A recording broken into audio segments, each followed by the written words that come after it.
Can't get paid.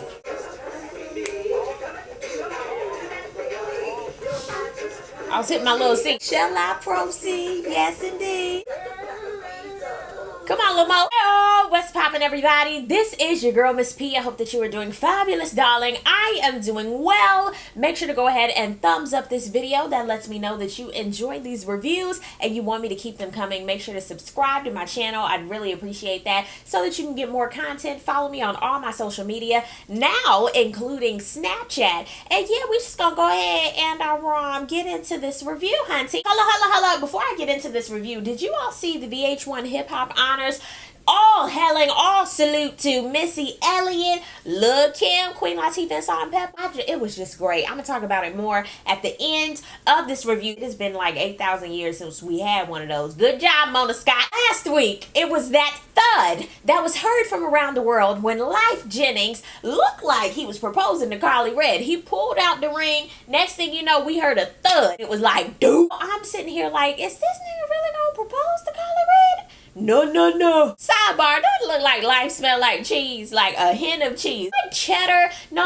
The American craft, like when you open it up and you're like, yeah. Holla. The way she got up off that floor after that thud, and he talking about this is a promise ring, because I promise you ain't gonna never find a nigga like me. I said, oh no. Like, it was like so messed up, Lyfe. And then he told her, you can keep this, but you can't keep me. I said, oh Lord, he done hit her with the okie doke. Then here's how I knew this whole season is effed up and so staged, because the way he walked away and he looking back like, bitch, follow me. Like, come on, we gotta make this as dramatic as possible. Then here she comes, Lyfe! Oh my God! How you gonna do it? Like, it was a slow transition movement. And then when she was like, what are you doing? He talking about, you knew what this was. I'm looking for a wife, somebody who can make me spam sandwiches and take my kids to school. What you doing sitting here having a good time with your life, partying, and I'm out here with all these women and you got a man on the side? No. I'm like, sir, that doesn't make any sense. It doesn't. And here she goes talking about, I'm ready to change my life for you.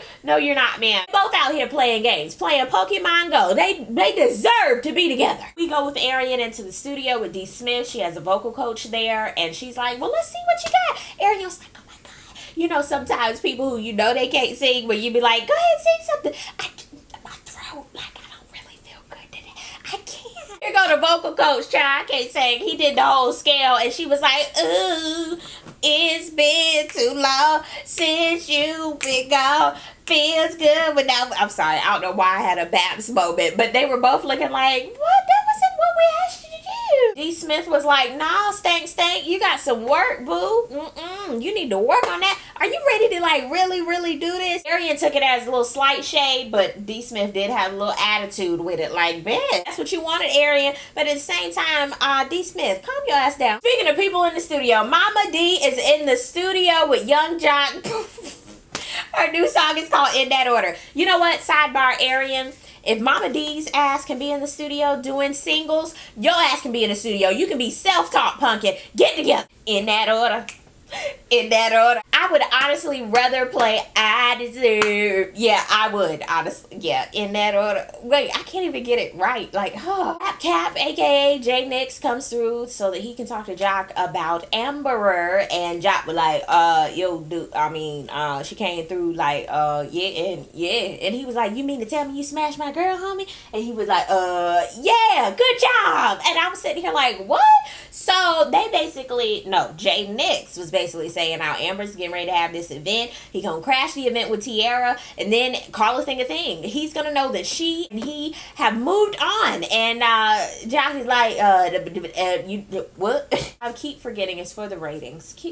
How did I forget that? Tammy is working on her line and getting this fashion show done, and her bestie comes through, the Bambi, and she tells the Bambi that her and Waka are really separated. I was like, oh Lord. Hey, Michelle is doing album promo. Tell that bitch to move in. I love that song. That is my joint. So Arian comes through, and I was even looking like, what you doing here? So she tells K. Michelle that she's really serious about, doing this music thing. K. Michelle looked at her sideways like, really? Come on with me during my promo for this week, and you'll see how I really get out. Arian was like, oh my God, okay. okay. K. Michelle looked at her like, okay. Stevie and Jocelyn are in LA, and they're kind of, no, they're not back together. They're portraying that they're back together, hosting this chicken wings and beer party that they're throwing. And Stevie has he said everybody can come through, including Jessica Dime Piece, and they're all there, and they don't know that they're there.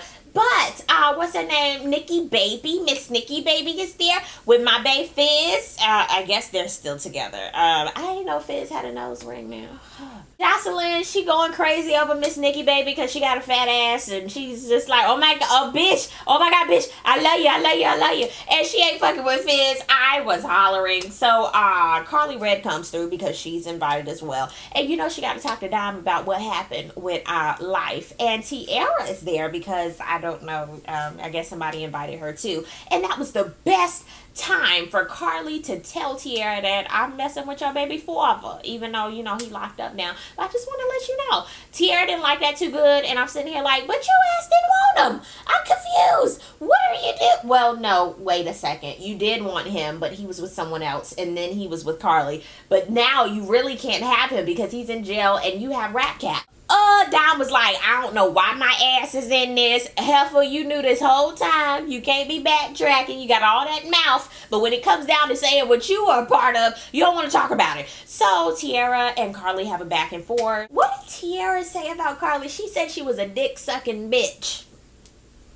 Then threw Carly's bag in the pool. Carly was like, that's fine. I can get another Celine this evening when they close. I'm like, what? Really? Okay. And KK gonna get you. I was like, oh, so that's all you have. Okay, good. They get escorted out. Dime is still there. And she wanted to speak to Dawn and Jocelyn Hernandez. And she can't stand Dawn. She called her to help. Oh, Dime is going crazy. Jocelyn is laying there twerking in the pool, talking to everybody. Dime is going nuts playing football. She was just with the security. I'm sitting there like, Dime, what the hell are you doing? So it's kind of like Stevie's plan kind of backfired on him because it made Dime Penny look a damn mess. And I'm like, Dime, what the hell are you doing, ma'am? You need to have several seats. What? I don't get it. I don't understand. Everybody know you don't fuck with Jocelyn or Dawn. What are you doing? It's time for Mimi and Tiara to head on back to Atlanta. So while they're en route back, they have this discussion, and Mimi, she now has another chick aside from Riblet. She hasn't told Riblet, but Riblet is Chris, if you don't know. And Riblet wants to get back together, and she's like, no, I've moved on with another female. I'm like, whoa, girl, you can move mighty fast. Mimi now wants to put Stevie on child support for her and her baby's Eva's well-being. I'm like, ma'am, Eva, how old is Eva? 27? Get your life. It's time for the press run with K. Michelle. Arian is along for the ride. And yeah, it's a lot going on now. When K. Michelle had her big show and they left Arian's ass, I was sitting there like, how did I know that this was going to happen? Now it's going to be some shit with them. I'm sitting here like, girl, where the hell did you have to go but the hotel? Talking about I got to go. People be running up on stuff all the time. Bitch, you have security, ma'am. That was rude. Real rude. Whatever you come with, you got to leave with. Okay, so it's time for Amber's cosmetic line event. You better have you a cosmetic line. You better use them scripper dollars to make you some dollars for yourself. I see what you're doing. So everybody's there. Jock, I'm guessing, is her new bae, or maybe not. I don't know if he claims her. I'm not quite sure. He didn't even want to kiss her in public, so I was kind of like, oh, so y'all just...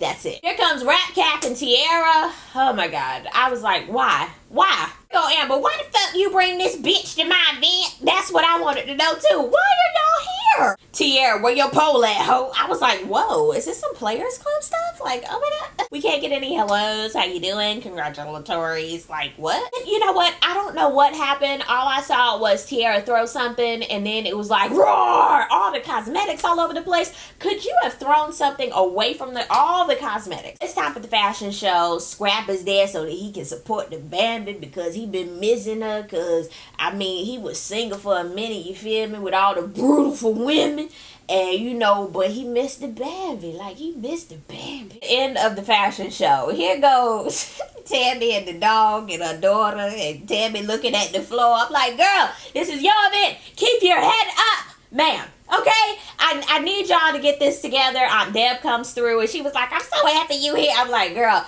This is your anyway. What happens after that? They go on outside, backstage, but it looks like it was the back room. I'm done. I'm not even gonna get into that. And here goes you know what? I was a little confused because I'm sitting here looking at Rashida like, first of all, that blowout is magic and that added hair, I like that. But yo, Instigating ass don't even know that Waka and Tammy are separated. That was the first thing that you should have known. Talking about where Waka at? Really? You know when you done broke up with somebody and you don't want to talk about it, or it's real fresh. It's kind of like a fresh scab and you want to pick at it, but then no you don't because you don't have no Neosporin or nothing. That's how it was. I even felt bad for Tammy. I was like, Rashida, shut the fuck up. Thank you. It's all right. It's okay, Tammy. Oh, Tammy, you look pretty though. Here comes Scrap with the flowers. He got flowers for Bam and not Tammy. I'm like, I can't. But he comes over to the Bambi and he like, yo, I've been missing my boo. And she like, boy, bye. Give me something else. I saw, that was recorded months ago. I've seen that they got a house and something else now. So, okay then. Here comes Aunt Deb, aka Storm. Because of the gray, and the ringlets. I was so done. Come on, little Kitten Hill. You better do it. So she congratulates Tammy. She was like, Waka told me to come here today. I'm sitting here like, really? He had to text you and tell you? Because I've been in my feelings about everything that's going on. You still a part of this family. I was like, Aunt Deb is crying. I did not know she had tear ducts where the water could come out. I did not know. That was a sad little scene. I was like, oh, that was the episode. Next week it's supposed to be pretty good. Then the VH1 Hip Hop Honors came on, and of course it was live, and my DVR didn't record the whole thing. I didn't know I needed to go to the next show and record that too. So tonight when it comes back on, I'll be able to see the rest of it. It cut off with Claire came out and was talking to Queen Latifah, so I missed the whole rest of that. But I have to say, the best! Oh my God, tribute had to go to Lil' Kim, and when Faith came out and introduced, I was like, oh my God, praise the Lord for growth. I caught that little shade though. Tiana Taylor, if she didn't fuck that, oh my God. Oh snap. Tiana Taylor, she did that thing. She did that. Mama, she did that too. I was very, very proud of that tribute. It was really, really good. I have to finish watching it, but I enjoyed live tweeting with y'all last night. That was really fun. Make sure to follow me on Twitter at MissTP90. And it was good. I enjoyed it. Now, sidebar, I did not know that Ashanti was going to do What a Man. I was like, oh, okay. Sure. And I heard that some people forgot their lyrics, but I'm going to have to continue watching to see that. Down below in the comment section, let me know, what did you think about this episode of Love and Hip Hop? What did you think about the VH1 Honors? Are you excited for Power to come back on Sunday? Let's talk about this down below. Thank you guys so much for watching. I really do appreciate it. And I will see you on the next video. Peace, love, and all that good stuff. God bless. Bye. And get you with the marmalade.